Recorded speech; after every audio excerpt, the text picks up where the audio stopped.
Hello, and welcome to the Music Survival Guide, the independent musician's guide on how to survive in the music industry. My name's Phil, a mixing and mastering engineer. I hope you're doing wonderfully well out there. It's a new year, and I hope it's a new you, I guess. I don't know. That's not really a thing, is it? But anyway, I hope that you have had a really good time off, had a really good break. Everyone deserves a break, especially over times like Christmas, and that you're ready and raring and kind of ready to go in the new year, because that's a really important kind of relaunching point in my head anyway. This week, I'm interviewing Tom and Luke of When They Riot. So they're a great fun band from Leeds. I would highly recommend, by the way, going to see them live. I have done so, and it was great fun. Really good fun. We talk about all sorts of things in the podcast, like writing lyrics after the music and why they want to do it that way. It's a really unusual approach. I really found it quite interesting. Using pirate studios for rehearsal and recording and why they've gone that kind of route. And of course, the mystery, the frankly strange story of the folding guitar. You'll have to hear it for yourself. Anyway, on we go with the podcast. So, today on the podcast, I am joined by Tom and Luke of When They Riot. How are you guys? Yeah, not too bad, thanks. How are you? Yeah, not too bad. All right, yeah. Sitting here right now, pretending it's 2025. It's totally 2025 right now. Definitely. Happy New Year for whenever that was. It was a few weeks ago. It was a really good few weeks ago, wasn't it? Good fun, good party, yeah? Great party. Maybe that's why I can't really remember it. So, my first question for you, as always, is from an online random question generator. And my question for you this week is, as a child, what did you want to be when you were older? A musician. For me, it was a director. Nice. I always wanted to be a film director. I don't know why, and I had odd film plots in my head. That's great. Wow. That was the one thing I wanted to do. I don't know why, but probably obsession with films as a kid. And then I kind of faded because I was like, oh, that's not very interesting, actually.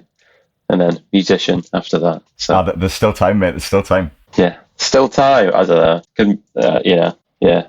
Musician's a bit better. Quite creative, though. Yeah, I guess. I think it was just growing up and being shown all these good films. As you're a kid, you're just so wide-eyed to this stuff. As you get older, you think, I think directing would be a bit of a nightmare, to be fair. Just doing... Yeah. I mean, can you imagine how stressful it actually is being a director? Be awful. I guess it depends how big the production is, though.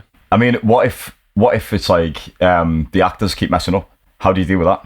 How do you just deal with standing there and just going on again and again and again? What making TV is. Well, yeah. Have you not seen the behind the scenes stuff? Yeah. Or films even? Filming the scene from 30 different angles. There's nothing wrong with that. Yeah. It'd still be fun. Tell you what it is, though. Still be pretty fun. Well paid. Yeah. I had a look and I went, oh, actually, that's not too bad, you know? I mean, to be fair, both of your suggestions are better paid than mine anyway, so...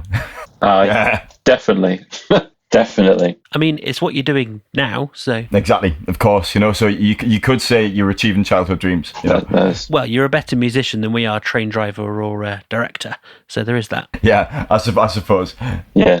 My first real question for you both, I guess, is how did you both get into music in the first place? I think it was more when you first get into that one big band. For me, it was always System of a Down. Got in System of a Down.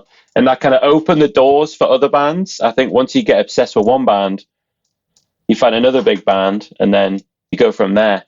I think if you keep with it,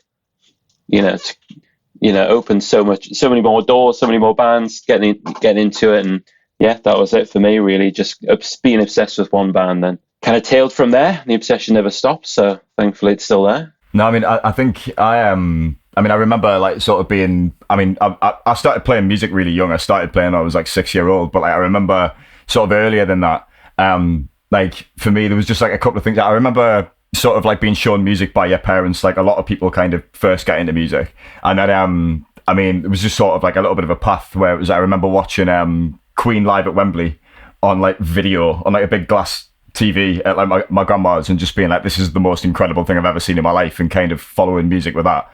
And then kind of going to my first gig when I was 9, it was Green Day in Milton Keynes Bowl, and just being that's what I want to do. Just the way that there was crowd in the palm of the hand and everything, it's just that's exactly what you want to do. But I mean, before that, yeah, definitely from my parents, really, from my parents and grandparents. And then sort of, nobody in my family's a musician, but everybody loves music, do you know what I mean? The black sheep and not the black sheep at the same time. Yeah, exactly, yeah. always got people to like share music with, you know what I mean? Talk about different bands and like put music on and have a dance around my house and stuff with my family. But nobody else is a musician. Well, actually, my uncle like is now, but I mean, like he wasn't around when I was younger anyway. Not for bad reasons. Just he hadn't met my auntie yet, you know. So, how did you guys decide to play your respective instruments? Is that something that you decided, or something else? I used to just tap on everything. For some reason, I just tap and tap. My mum used to absolutely hate it. She's like, "Stop tapping!" You know. I just went from there, and then I got a Guitar Hero drum kit, smashed that, and then got a drum kit after that, and went from there and just, you know, constantly tapping all the time to songs. I don't know, it's something in my head, just, you know, just the rhythm, I guess, and just went from there, really. That was a great game, that though, as well. That was so. It was an amazing game. I loved it. Yeah, man. Amazing game. Miss it. Did you play Dragon Force? Yeah, well, Dragon The Force. Fire and Flames. That was the hardest one, wasn't it? Well, that was crazy. Oh man, I mean, so it was. As like getting into music, I sort of like was given a few options at school, and like my mum basically was like, no, like you should maybe pick up guitar. So we've been like going from year 2 into year 3 at school or something like that. I was dead young. I just remember kind of getting given a little sort of, you know, the Argos like £20 like classical guitars. Well, that was what my school had, so I was like taking one home and sort of getting into it as like a, you know, I guess when you're at that stage as a kid where you sort of try everything, took it home and just fell in love with it. And I remember putting it on my bed, and it like folded up on itself, and I just remember sitting and crying as like a sort of 6-year-old kid. And then my parents were like, well, we'll get you a guitar. And then I've played guitar, but I'm 28 now, and I've played since I was 6, so what's that, 22 years, like 21, 22 will be fair. Like, I think my maths is right. How did your guitar fold up? Honestly, I have no idea. What does that it's even the mean? build quality that, you know, like when you sort of like lie an acoustic guitar down flat, and then I've literally just put it on my bed and sat down next to the guitar, but like not on it. And honestly, it just like collapsed on itself, like folded up with the strings and just like folded in half. It was one of the craziest things I've ever seen. Wow. It was devastating though, as a little kid, you know, like, and you've got this guitar and you're learning to play it, and it just folds up on itself, and you've got that whole thought in your head of like, oh, what are the school going to say? They're never going to let us take another one home. Right. And that was, presumably that was the string tension that... Well, I mean, it might have been. Collapsed. It might have been, to be fair. Yeah, I've gone to like standard tuning, but like a full, you know, it's E, but like an octave up, maybe. That might have been what I've done. That might have been the problem. Fair enough. So you're all playing your instruments. How did you get from there to being in a band? How did the band get together, and how did the band start? Well, it's Gates of College, really, isn't it? We met in college, and I remember meeting Tom for the first time, and he said about wanting to start a band. And on the first day we met. I just said, I'm a drummer. Yeah. I was like, I'm a drummer. Get this started, and that was like, I don't know, 11 years ago. Oh, it was a lot. 12 years ago. And so we just started kind of working on like college projects together, and then like when we both finished at college, we both moved to Leeds. So it's like, then we kind of continued working on things with each other. Like, I mean, we lived together, and we did like a lot of the early sort of demos for what would become our like first EP back then. And then it was kind of around that time, wasn't it? Like I was working at the O2, and then met Bobby there. So then like you moved out and Bobby moved in, and then we picked up a bass for £30. Like, I taught Bobby to play bass in the bedroom of the house, and then the rest is history. It was basically like, there's the foundations of a band, really. How good is a £30 bass? It's in fact, do you want to see it? Yeah. I mean, it's not good podcast material, but I'll edit this bit out, maybe. I didn't realise you still had it. Look at the state of this. It's a 3/4 bass. I've had to take all of the electronics out of it because it doesn't work. The pick guard peels off because the screws don't fit in. Like it's an Encore, which is just it's an Encore. You know, but it's an. So you got it used. And we play in C standard, so you can imagine what putting thick strings and playing in C standard on a 3/4 bass is like. But yeah. But it's but that's what Bobby learned on. Fair enough. And there you go. Got to start somewhere. Exactly, you do have to start somewhere. Wow. So you picked up a £30 bass, yep. and then you got started as a trio. Yeah, and then to be fair, actually, then in the early sort of start, like in the start of the band, we were like, we sort of wrote as like a 4-piece, even though we didn't have members. Like, I mean, it was just me and Luke to start with, and then we ended up obviously picking up Bobby along the way. And we always felt like we needed a second guitarist, so we went through like a couple, and then it was like a lad I used to work with called Scott. So yeah, shout out to Scott Dalton. Like, so Scott joined the band, and you know, we did our like first EP together. And then it was kind of some point, basically our first EP came out at the end of 2019. And then we sort of started playing some gigs, but obviously, as we all know, a matter of months after the end of 2019, that was when everything sort of stopped. You know, we ended up sort of parting ways with Scott, and then we've been a 3-piece ever since. That's kind of how we got to where we are now. Yeah. Solid. So how was your first gig as a band? Was it good? Was it awful? How was it? It was sweaty. It was at Santiago's in Leeds. Yeah. Yeah, it was immensely sweaty, and I'd never performed like in front of people. I always thought that it would be the most nerve-wracking thing ever, and it was kind of scary before I started. But once you start playing, it was a pretty good gig. There's quite a few people there. Yeah. But then after that, I seem to get nervous for gigs. You and Bobby get really nervous, and I'm just like, we have our moments. Yeah, ready to. Yeah, I just need like the loo before I go on. I'm like a nervous wee. Well, that's about it. The first gig was really sweaty. I kept getting sweat in my eyes. Forget a towel, and you kind of blind yourself from the sweat, like the salt in you. You sweat, it's awful because you can't see what you're doing, and you're playing, and you try to like wipe your face while playing. To be fair, that's every show for me, mate, because it's like I've got the long hair, so that it just pushes the sweat into my eyes, and it's just like an endless. It's horrible, but no, it was great. Yeah, it was really good. It was a good first show, I thought. I find having long hair when you're doing a gig is an advantage. So I did a couple of Depp bass gigs for a band called One Last Day. Yeah. And I'd memorised this 45-minute set. And I was there like, all right, we're going to have to do this then. And so I just headbanged the entire time. And I realised that, one, it's more entertaining because I look like I'm enjoying it and I'm enjoying getting into the music. But more importantly, I could have my head down and look at the fretboard and no one could tell. Well, that's it. If I've got like hair over my face, I can just sort of angle myself sort of down over the mic and I can still see my fretboard. And no one needs to know. So I've done that a fair few times. It's a good way of hiding it. Yeah, I mean, a lot of times it's not on purpose though. It is literally just like hair in my face and eyes and everything. It's not great. If you've just shaved and it like sticks in your beard and then you're just like stuck to your face, that's bad. It's like wearing a mask, a hairy mask. I mean, the solution is to just grow out your beard. I mean, that would... Yeah, I suppose. Yeah. Like, to be fair, I think I need it sometimes as a cushion. I've like, you know, when you like mouth bang a microphone and sort of hit yourself in the mouth. I'm not sure it's going to help that much. Yeah, it's not great. Mighty Tash. It's not good. So it sounds like your first gig was a sweaty but largely a positive experience, if I can put it that way. Yeah. I mean, to be fair, it was quite interesting as well. I mean, I think turning up to like our first gig, I mean, we played with like a few indie bands, and I mean, like we aren't really indie at all, and we were the opening band, and it was one of those where like it was the first show we'd done together as obviously as a band. So we've like turned up, and I mean, we had like half stacks and things like that, and like we're just getting sort of stared out of the venue basically, and so it was very sweaty and very cool, but it was one of those sort of interesting. You definitely know you're starting something, if that makes sense, when you turn up and you're kind of like, oh, what are we doing here? Have you had any like nightmare experience gigs where everything's gone wrong, or has it largely been plain sailing so far? Oh, I mean, to be fair, right, I'm going to jump in on this one. I think the nightmare gig for me personally was we played with a band called Thumper, who were absolutely great, right? And we played at a venue called the Porto in Leeds. This was probably our last gig as like a 4-piece.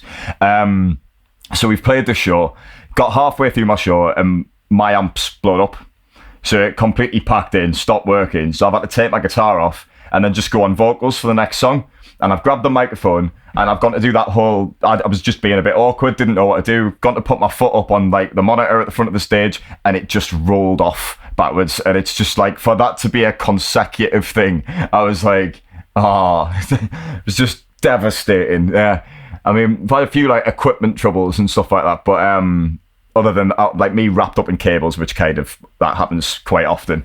But no, I mean, to be fair as well, I mean, we can talk about sort of some shows that we've maybe turned up like where they've been a very far very far away places to play literally just the sound guy in the room. Like when we played Perth in Scotland, and we had to drive like via Glasgow up to Perth in like one day from Leeds, and then we played to literally the sound tech in the bar, and then had to drive to Glasgow like in like pitch black through like the hills and stuff. That was an interesting one. That was a horrible journey. Drive from Newcastle to Perth, play a gig, then drive to Glasgow.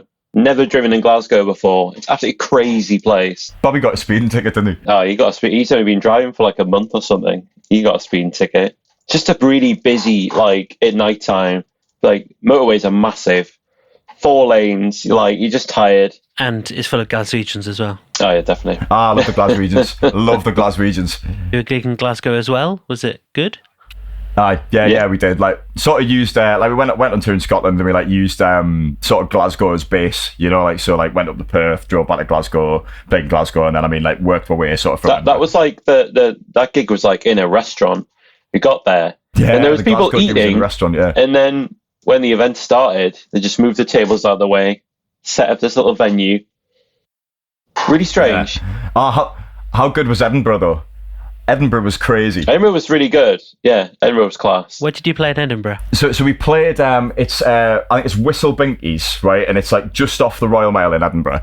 So we've got there. I mean, Bobby's bass broke, and I had to solder it back together in the cellar, which was just like one of those. And then so we've gone on stage to sound check, but this was during the day, and like the bar was open, so we had like a hen party who came in while we were sound checking, and we got like the bar staff came over and were like, look, like we need them to leave, they're like causing too much of a problem.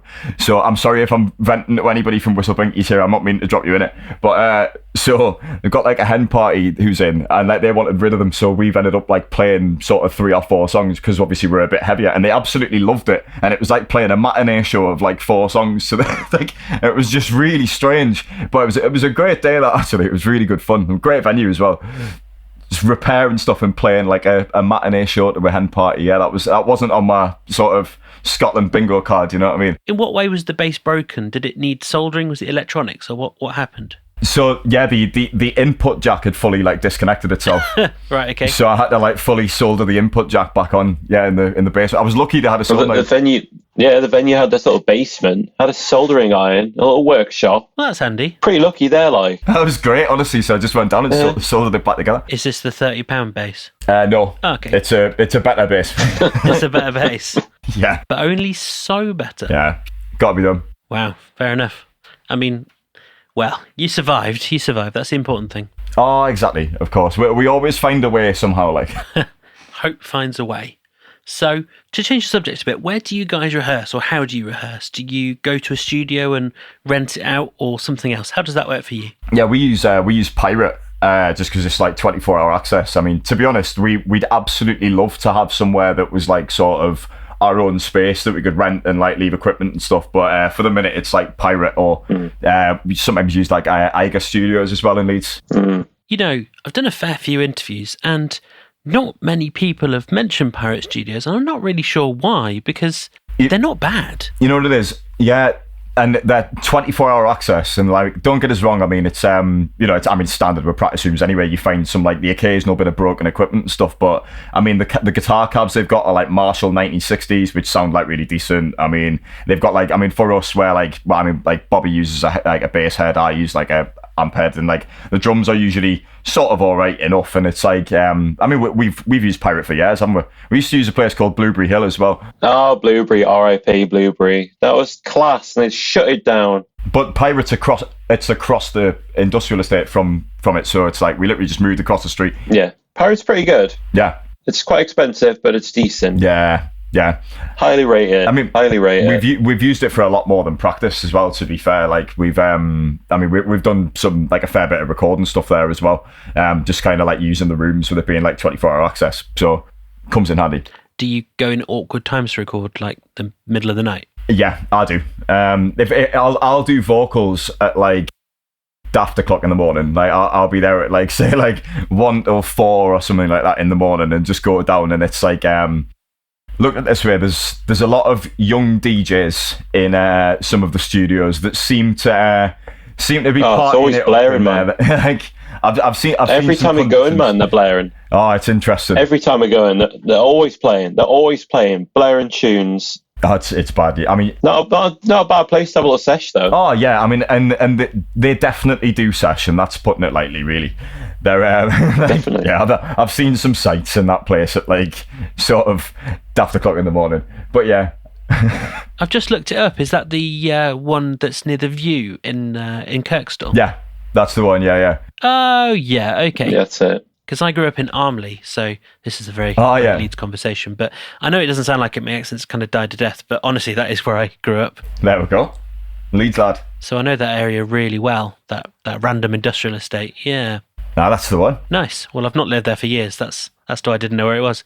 Fair enough. So I guess it's a good time to ask how you guys record. Do you tend to record yourselves or something else?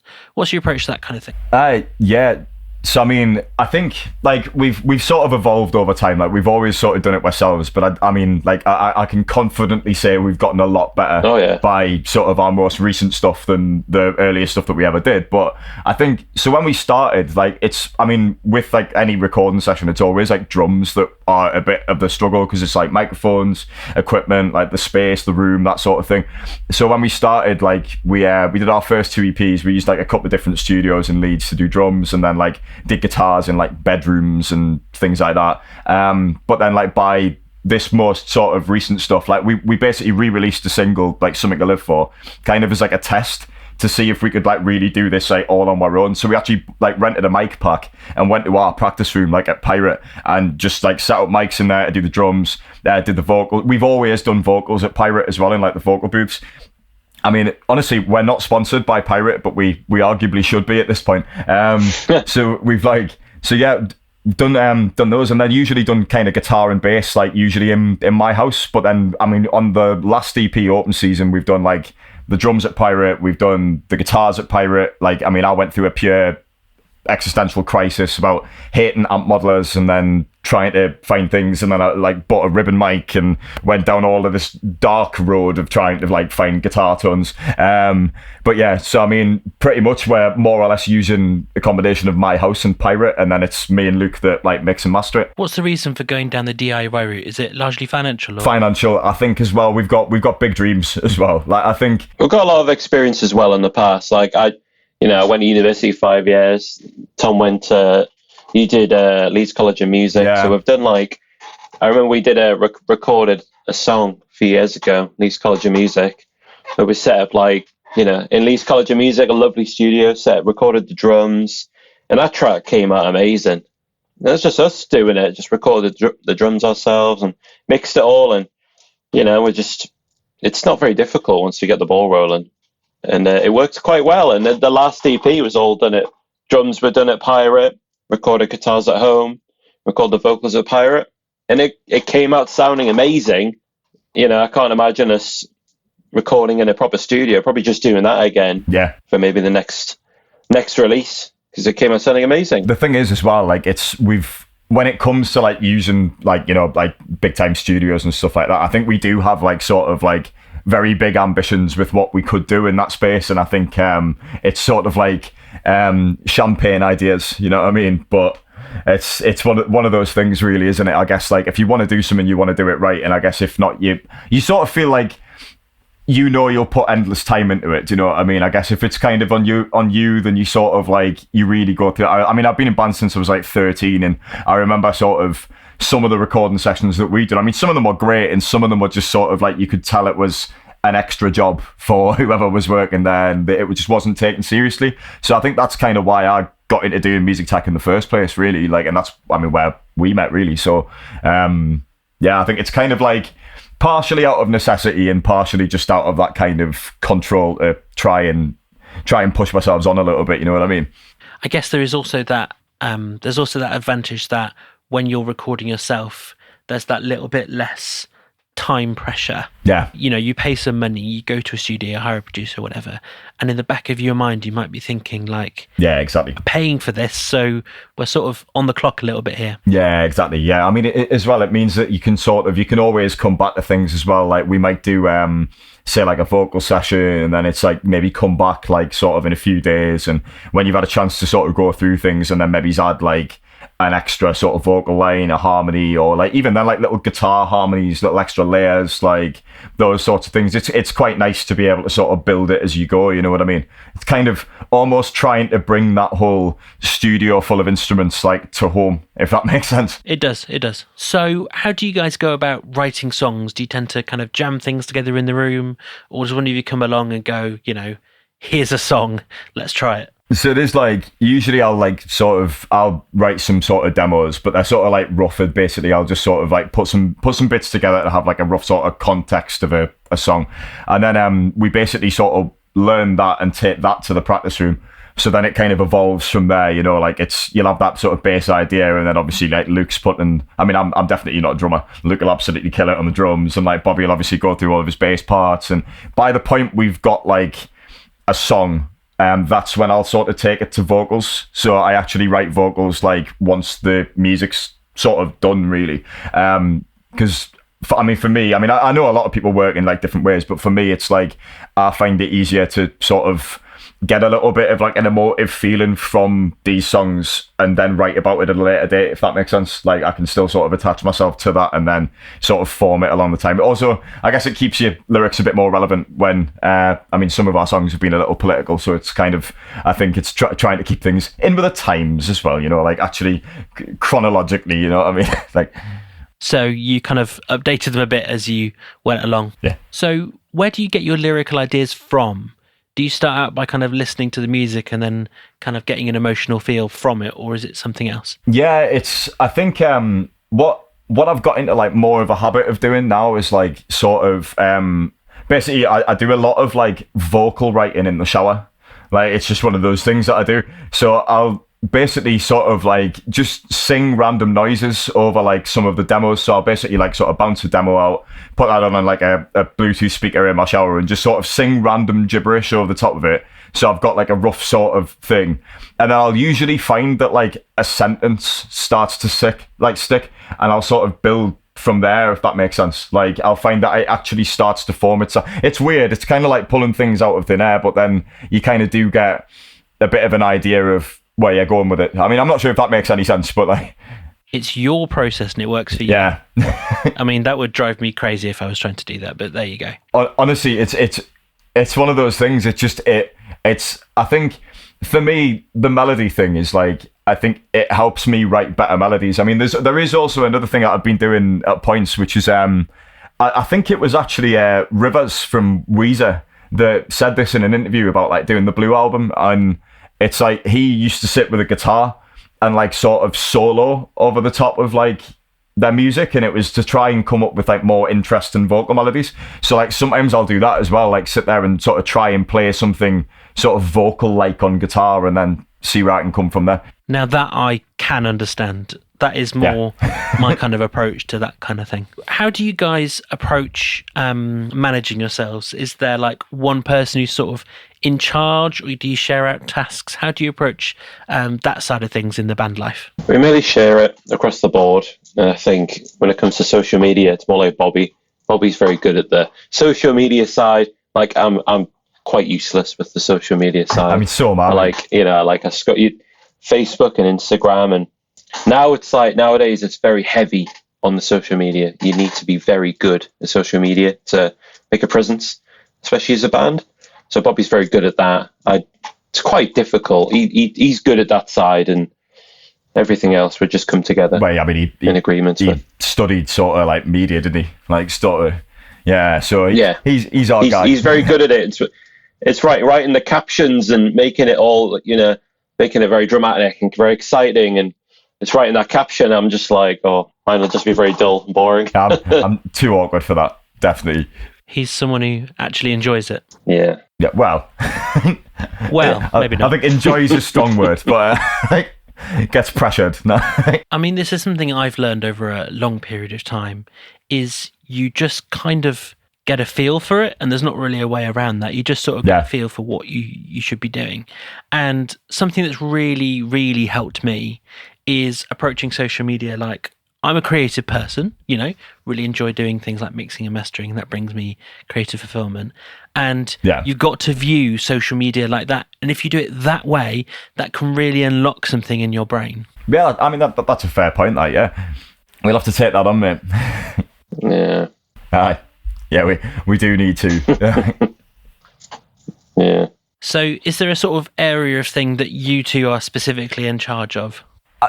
To be honest, I wouldn't really say so. I think it's one of them where like we're very I mean, we've got like a little group chat and we're dead active on that really. So it's always kind of delegation of like who's off work or who's like sort of available to sort of respond to someone. I mean, I'm an absolute nightmare for replying to people in general anyway. So it's but if I'm available, I'm on it. And then it's I think we just all try and sort of put in as much as we can really. And I think if something needs doing, we'll sort of chat about who can do it, or ask Bobby to make a social media post. Like it's things like that. It's we find a way to get through it all. And then it's as I said before, it's like me and Luke focus on sort of like the mixes and like mastering and that sort of stuff. So it's like we'll kind of take that side. And I mean, but then that's the thing. Like being a musician now, it's like you've got so many different things that you need to do. Like when we did Bedlam, like we made a video for Bedlam and we filmed that ourselves on like phones, and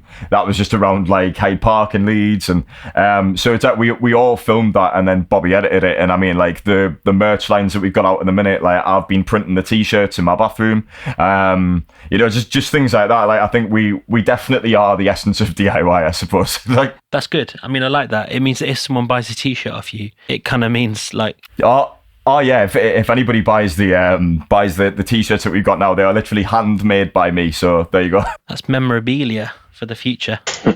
Exactly. Yeah. Who knows? We might end up actually being able to pay somebody to make them in future. Oh, so if you get one now, extravagant. There you go. You get one that's actually handmade. I know. Eventually, it'll come. It will. I almost don't dare ask, but is your band WhatsApp quite a serious place, or is it full of memes and ribbing each other and all that kind of thing? Oh, there's fair memes. Like there's Fluctuates. Depends on the mood. Sometimes we have to rein it in. We can be serious.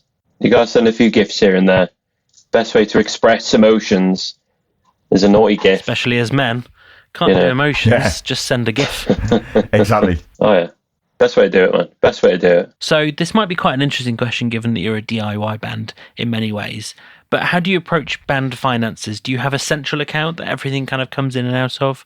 Or do you do it in a kind of as you go sort of way? Generally speaking, it's as we go, really. I think we're all sort of in the hard times. So it's one of them where I think we do. I mean, we do have like a band account, but we don't really use it as much. It's more like to I mean, to be fair, we need to set that back up again, but like we've had like a Big Cartel store, so it was kind of the thing that would like pay to that and stuff, like, but I mean, other than that, if we need to cover some kind of expense, like getting somewhere or buying some t-shirts or whatever, it's scarce. Yeah, I'll tell you that, it's scarce. If sometimes we'll get paid. Like we paid a gig in London and got paid like 10 quid for it. Yeah. Travel all that way for a tenner. A great gig, but keeping it going, especially the cost of getting there and getting back. You can see how it's difficult for musicians. Yeah. You do not get paid very much. There's not much money in it at all. But I don't, you're backing it. It's great fun. Love it. Love doing it. I just hope I can keep doing it. But the London shows might be a bit more like scattered. So I don't know if I can do that every week. It's just hard, isn't it? I think that's the thing is like when you're sort of trying to enter like new markets and stuff like that. I mean, like I know it's kind of wrong to call them markets, but it is kind of the way it is. So it's like we'd never played in London before, something we've always wanted to do as well. So it's kind of like you'll take every opportunity you get, but some of them, I mean, it ends up costing you a fair bit of money for what you're actually doing. Especially if you're only getting something like £10. So it's kind of the way it is, unfortunately. Sick show though. Sick show. Oh yeah, it was a great gig. Honestly, it was a fantastic one. But it's just it's one of those things. Yeah. Especially driving around London City Centre. That's good fun. Yeah. The worst. What are you on about? Great fun. Can't imagine anything worse. Driving back to Watford on the night. Yeah, it was like going from Watford to the centre. It was like, right, this is it. Kind of scary. I was more scared for that than playing our first ever show. Driving in city centre, it was terrifying. It's busy, man. It's not great. It's scary. Never drive in London. That and the fact that it costs money and that. So here's an interesting question to follow on what we were talking about. What, in your opinion, is the biggest success of the band so far? So, to be honest, I think realistically, I actually can't put one. I would actually say the last year, and I know that seems really strange, right? But like within the last year, we've played like some of the best shows that we've ever played. I mean, like what Luke was saying as well, like about how we've sort of advanced a bit further. You know, we're playing better with each other. Like the music we were writing's better with each other. I mean, within this last year, we've done like sort of getting our EP out and like different singles. It's the first EP that we've ever released as like consecutive singles, so we've done like videos, we've like sort of pulled everything together this year, and it's all just started really working. Like as I say, like great shows. We've got to play like London for the first time. You know, like we filmed a video ourselves and had like a proper laugh doing it, and just like, you know, I mean making our own artwork and everything, and it's just like, well, I think we really have like done so much this year that I can't really say a moment. I think it's the whole year really. I'm not sure if you've got one specifically. I think just that. You know, a lot stronger of a band now. You know, since we started, when we started, it was just piecing it together. It just took a while. But yeah, we're a bit more, probably the most active that we've been, and can release something that we're pretty damn proud of.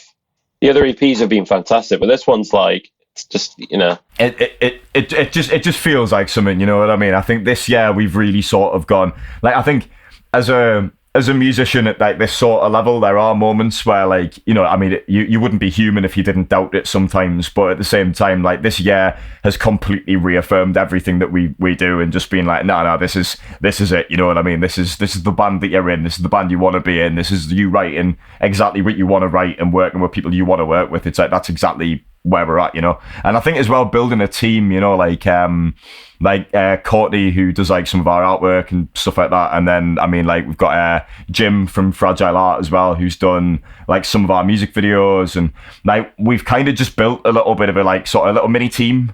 Like, it feels like it anyway, and like we really just have managed to pull things on, and yeah, it's been great. Nice. It's always good to work with people you actually enjoy working with, or you like, stuff like that. Yeah. Oh, exactly, of course. I mean, that's the thing. I think as the three of us as well. I mean, it's like as I think I mentioned before. It's like I've lived with Luke and I've lived with Bobby, and like it's. I think we are like we're just like a little family, really. You know what I mean? And at least that's how it feels to me. We're just like three little brothers doing my things. You know what I mean? It's like exactly 3 little brothers. There we go. 3 little brothers. 3 little brothers. When they riot, 3 little brothers. It's next EP. Aye, there we go. That one's the album. Yeah. 3 little bros. I mean, it's a strange name, but it'll get people talking. Yeah, it'll be an interesting one. I look forward to hearing 3 Little Brothers. We'll slide in there somewhere. 3 little brothers, man. Or the title track is 3 Little Brothers, and it's like this epic 10-minute song in the middle of the album. Aye, proper like huge adventure. It'll come. Well, I look forward to it. Bonus track. Yeah, oh, I know. Ultimate experimentation, mate. There we go. 3 Little Brothers. Sorted. Oh, is it going to be like an acid jazz sort of thing? Bit of a departure from your normal genre, but, you know, I'll take it. So what goals do you guys have for the next 6 months to a year or so? Where do you envisage yourself being in that time? So I think next year, we've got plans to, like, I think, you know, now that we're sort of 3 EPs down and we're sort of ready, I think it's going to be like the album next year.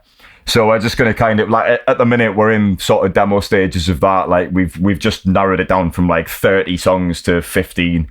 That we've just literally just done that within the last few days. And then, I mean, just keep like kind of getting to new places. Like, there's certain parts of the UK that we've not been back to in a little while. And I think it's like, so we want to put something sort of longer form together for the UK next year. Hopefully some stuff further afield as well. And just, yeah, like, I think basically just sort of moving on from what we've done this year, like sort of more, I mean, obviously we've done an EP this year, do an album next year, you know, we've like traveled around the country this year, but like travel more of the country next year. I think it's just, again, building on what we've done, you know? Just more of everything. just more. Well, I look forward to more. Thanks. Well, it's coming. A big, wide open question, and I'd be really interested in your answer. What is your best piece of advice for bands nowadays? So I would have said just to keep going. I think, like, like, as I said before, with like the sort of existential crisis thing that we all have as musicians, where we're all like, what am I doing this for? Or like, it's not like this. At the same time, like, if you love what you do, just keep doing it. Because obviously I know it's the really cringy cliche thing to say, where it's like, if you're not in, like, you know, it's like, just do it for the fun of it. But like, really, I mean, I don't know where I'd be if I wasn't a musician. I really don't know where I'd be. I don't know what I'd be doing if I wasn't still playing music. Like, I really don't know what state I'd be in. And it's saved me more times than I can even count. And it's just, I really do think like it's, just keep going. Just keep going, keep your head down, and just do it for the absolute love of it, and you might get somewhere. You know what I mean? And at least you're authentic doing it as well. Like, well, yeah, same thing. Perseverance. You just got to deal with what you're given. Play the show. You got to put everything into it. You got to, you know, yeah, definitely. It's an adventure in itself. Trying to progress. That's the adventure that's worth doing. You know. Even if you didn't make it, it's the whole adventure getting there or trying to get there. Yeah, that was probably for a lot of bands, that's like the best part. A lot of bands get to a point where they get really big and they're like, oh, what next? That was the journey in itself. That was the best part. And that's it. We've always had fun as well. Like, whether we've played to like a packed room of people, or like even like we mentioned the show before where we literally played to the soundtrack. We still had fun. I mean, you were in like a little sort of glass booth thing. Do you remember that? And like it was bizarre, but this is what I mean. You remember everything, and that's it. Is like, even if you're not sort of, I mean, playing to a room full of people, really, it's like, I mean, we still got crazy at practice. We're still like, I'm throwing guitars around and stuff at practice, and it's just like it's because it's fun. It's what we do. Like, so I think even if you took away the band and you took away like sort of anybody actually even remotely caring about what we do, I think we'd still do it just because we love it. You know what I mean? So keep going. So to close out the podcast, I'd like to ask your favourite song from the band, which has been released. So which song is it and why? Well, we've been discussing this, and it is a very hard one. I think not to try and like, we're definitely not trying to big ourselves up here, but honestly, like this sort of EP that we just put out is like our favourite thing that we've ever done, and it's kind of like trying to pick between your children, really. You know what I mean? You can't pick the favourite one from like the lot of them. So it's like, I think as much of a decision as we can make, I think we're going to go with the title track, which is Open Season, because I guess, yeah, there you go. That's an intro into what we're doing. It's an intro into like the EP, and it's something to definitely circle pit in your living room too. So it's hopefully you enjoy that one. Solid. Well, this is When They Riot with Open Season. Guys, thanks for talking. Thank you. Yeah, thank you.